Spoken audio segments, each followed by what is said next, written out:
সন্ধ্যা হইবার দেরি নাই, রাস্তায় পুরনো বইয়ের দোকানে বই দেখিয়া বেড়াইতেছি।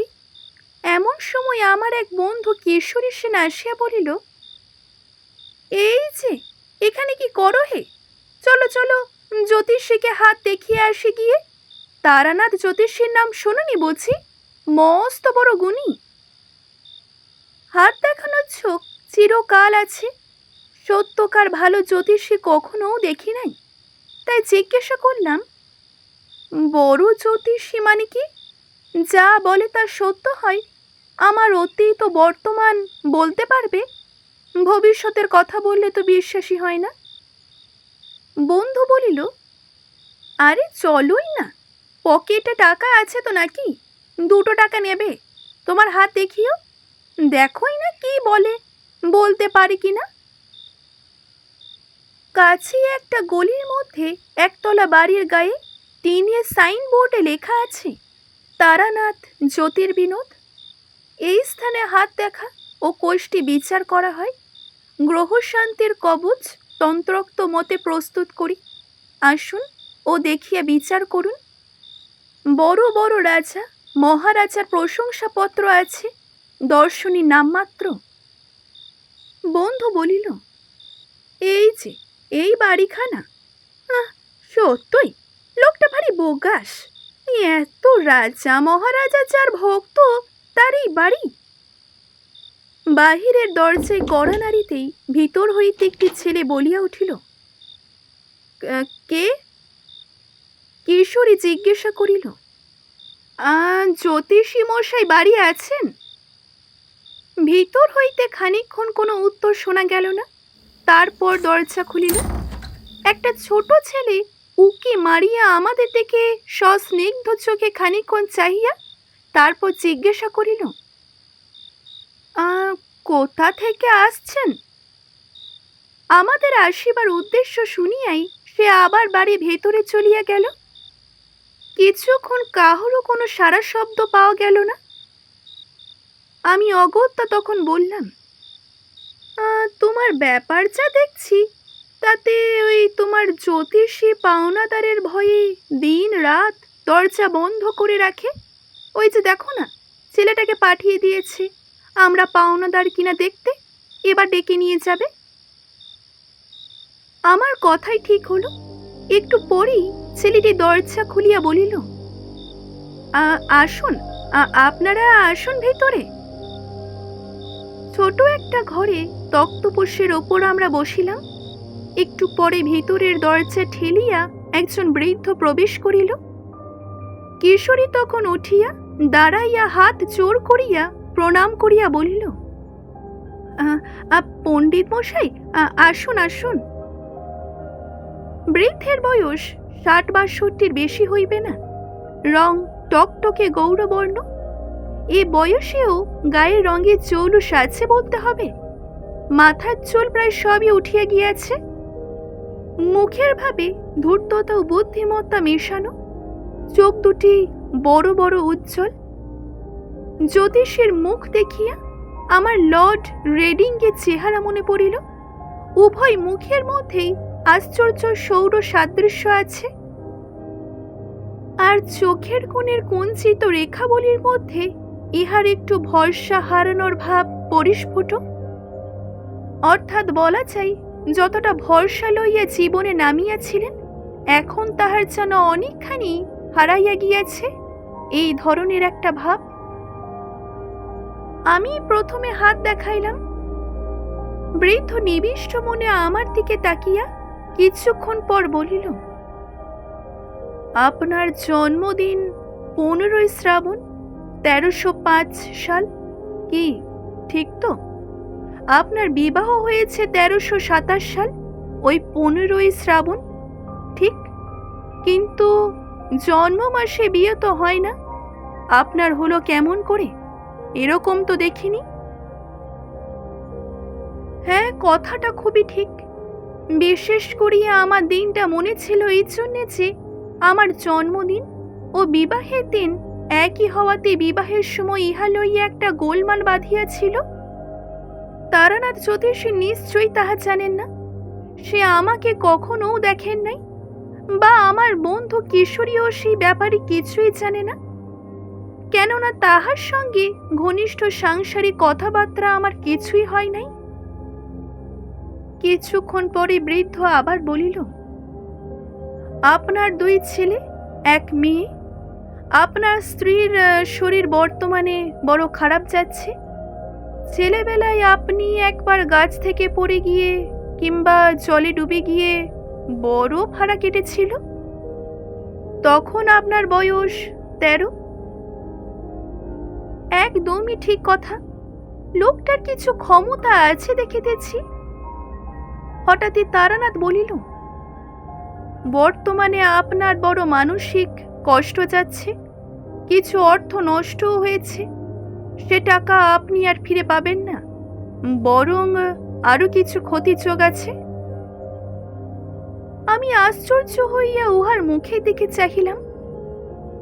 এই তো মাত্র 2 দিন আগে কলুটোলা স্ট্রিটের মোড়ে ট্রাম থেকে নামিবার সময় 5খানা নোট শুদ্ধ মানি ব্যাগটা খোয়া গিয়াছে।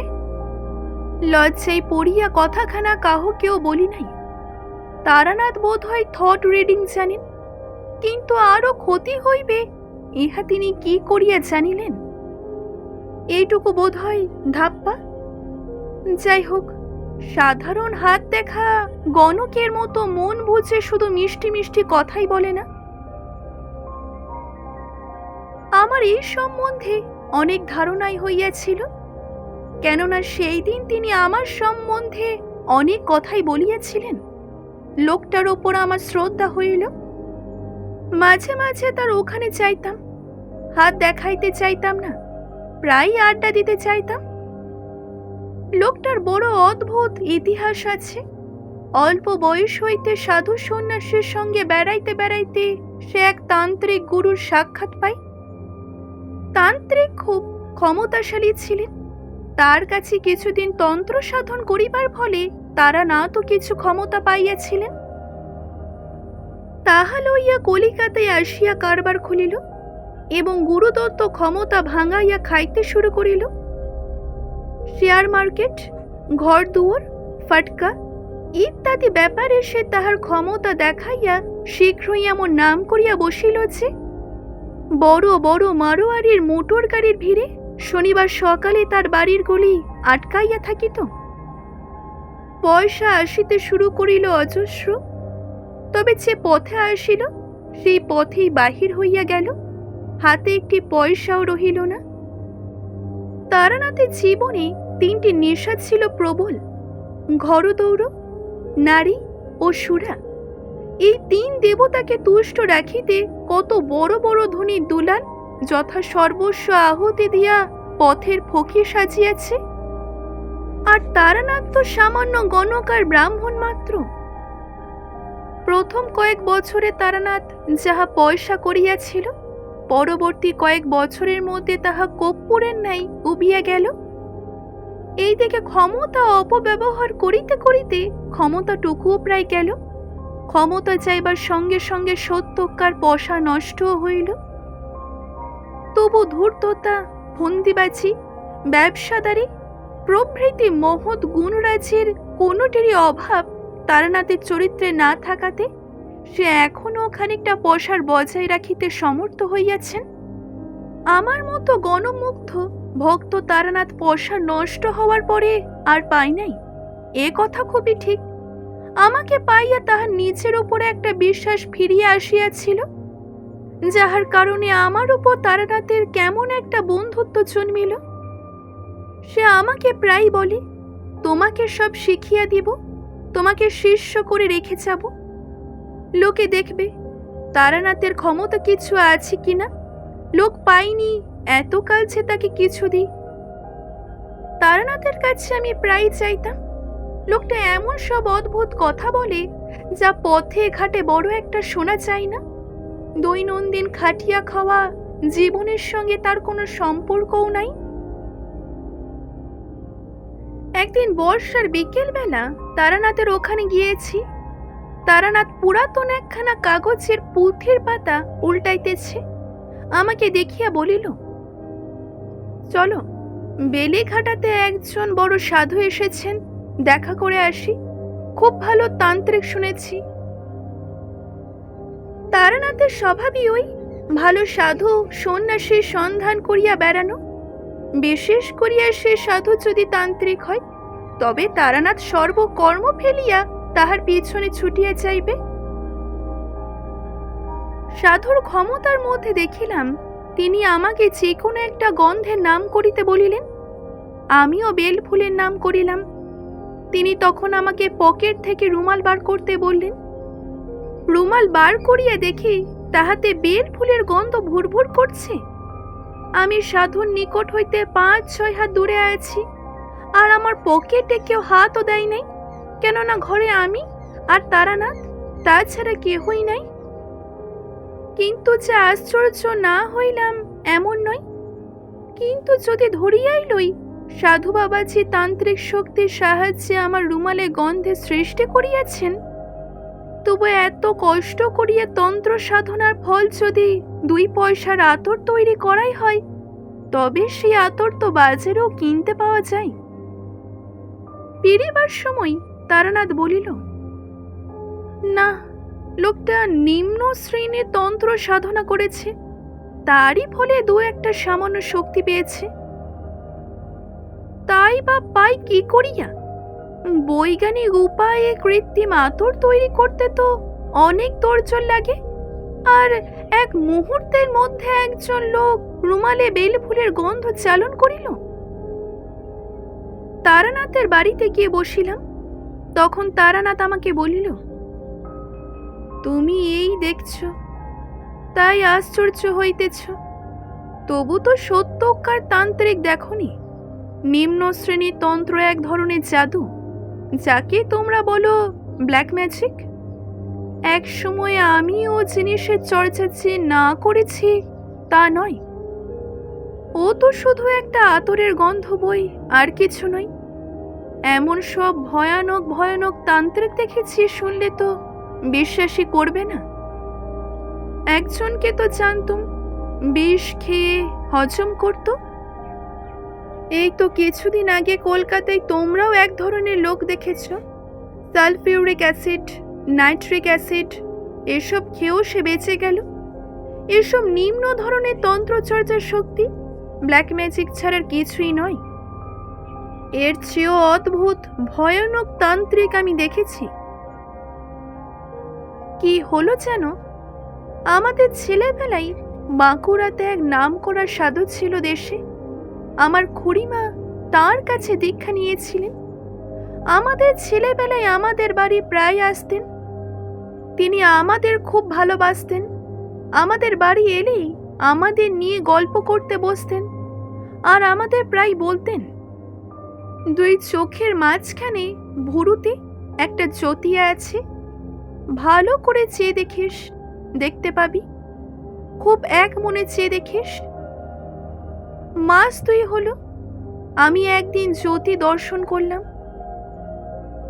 আমি তখন জিজ্ঞাসা করলাম, আচ্ছা, চন্দ্র দর্শনের মতো নাকি, না কি ধরনের জ্যোতি? ঠিক নীল বিদ্যুৎ শিখার মতো। প্রথম একদিন দেখলাম সন্ধ্যার কিছু আগে বাড়ির পিছনে পেয়ারা তলায় বসে সাধুর কথা মতো নাকের ওপর দিকে ঘন্টাখানেক চেয়ে থাকলাম। সব দিন হতো না, হপ্তার মধ্যেই 2-3 দিন বসতাম। মাস 3 পরে প্রথম জ্যোতি দর্শন হলো। নীল লিকলিকে একটা শিখা আমার কপালের মাঝখানে ঠিক সামনে খুব স্থির মিনিট খানেক ছিল প্রথম দিন। ঠিক এইভাবে ছেলেবেলাতেই সাধু সন্ন্যাসী ও যোগ ইত্যাদির ব্যাপারে আমার আকৃষ্ট হয়। বাড়িতে আর মন টেকে না। ঠাকুরমার বাক্স ভেঙে একদিন কিছু টাকা নিয়ে পালিয়ে গেলাম একেবারে সোজা কাশিতে। একদিন অহল্যা বাইচের ঘাটে বসে আছি, সন্ধ্যা তখনও উত্তীর্ণ হয়নি। মন্দিরে মন্দিরে আরতি চলছে। এমন সময় একজন লম্বা চওড়া সাধুকে খরম পায়ে দিয়ে কমণ্ডল হাতে ঘাটে পৈঠায় নামতে দেখলাম। তার সারা দেহে এমন কিছু একটা ছিল যা আমাকে আর অন্যদিকে চোখ ফেরাতেই দিল না। সাধু তো আমি কতই দেখি। চুপ করে আছি। সাধু বাবাজি জল ভরে পৈঠা বেয়ে উঠতে উঠতে হঠাৎ আমার দিকে চেয়ে খাসা বাংলায় বললেন, বাবাজির বাড়ি কোথায়?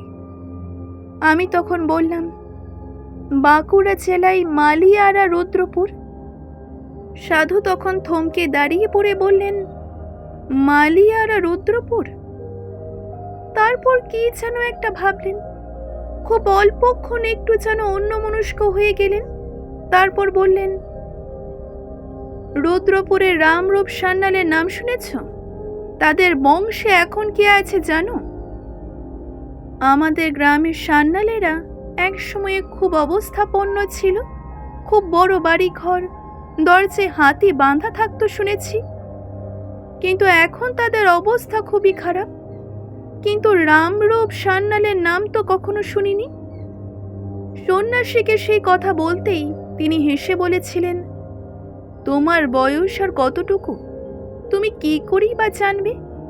তা খেয়াঘাটের কাছে শিব মন্দিরটা আছে তো? খেয়াঘাট? রুদ্রপুরে নদী নেই, মজে গিয়েছে কোন কালে। এখন তার উপর দিয়ে মানুষ গরু হেঁটে চলেছে। তবু পুরনো নদীর খাতের ধারে একটা বহু প্রাচীর জীর্ণ শিব মন্দির জঙ্গলাবৃত হয়ে পড়ে আছে বটে। শুনেছি সান্যালদেরই কোনো এক পূর্বপুরুষ ওই শিব মন্দির প্রতিষ্ঠা করেন।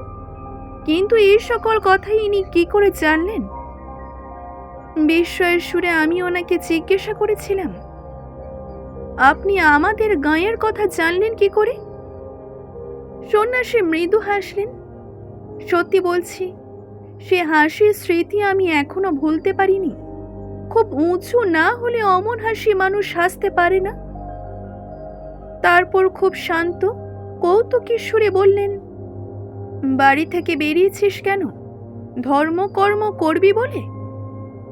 আমার কিছু বলার আগেই উনি বললেন, বাড়ি ফিরে যা, সংসার ধর্ম কিছু করগে যা। এইসব পথ তোর জন্যে নয়, আমার কথা শোন। বললাম, এমন নিষ্ঠুর কথা বলবেন না। কিছু হবে না কেন? আমার সংসারে মন নেই, সংসার ছেড়ে এসেছি। তিনি তখন হেসে বললেন, ওর নাম সংসার ছাড়া নয়। সংসার তুই জানিস না, ছাড়বি কি করে? তুই ছেলে মানুষ, নির্বোধ, কিছু বোঝবার বয়স তোর হয়নি। যা, বাড়ি চলে যা, মা বাপের মনে কষ্ট দিস নে। কথা শেষ করে তিনি চলে যাচ্ছেন দেখে আমি বললুম, কিন্তু আমাদের গাঁয়ের কথা কি করে জানলেন বললেন না তো, দয়া করে বলুন। তিনি কোনো কথার উত্তর না দিয়ে তখন জোরে জোরে পা ফেলে এগোতে লাগলেন। আমিও নাছোড়বান্দা হয়ে তার পিছু নিলাম। খানিক দূরে গিয়ে তিনি আমাকে দাঁড়িয়ে বললেন, কেন আসছিস? আপনাকে আমি ছাড়বো না। আমি কিছু চাইনি, আপনার সঙ্গ চাই। এই কথা বলার পর তিনি বললেন, তোকে সংসার করতেই হবে। তোর সাধ্য নেই অন্য পথে যাবার। যা, চলে যা। তোকে আমি আশীর্বাদ করছি, সংসারে তোর উন্নতি হবে। আর আমি সাহস করলুম না তার অনুসরণ করতে। কি একটা শক্তি যেন আমার এই ইচ্ছা শক্তিকে বাধা দিল। দাঁড়িয়ে কিছুক্ষণ পরে সামনের দিকে চেয়ে দেখি তিনি নেই। বুঝতে পারলাম না কোন গলির মধ্যে তিনি ঢুকে পড়লেন বা কোন দিকে গেলেন। এখানেই শেষ করছি আজকের এই পর্বটি যদি ভালো লেগে থাকে অবশ্যই একটি লাইক করবেন, শেয়ার করবেন এবং কেমন লাগলো জানাতে ভুলবেন না। ধন্যবাদ।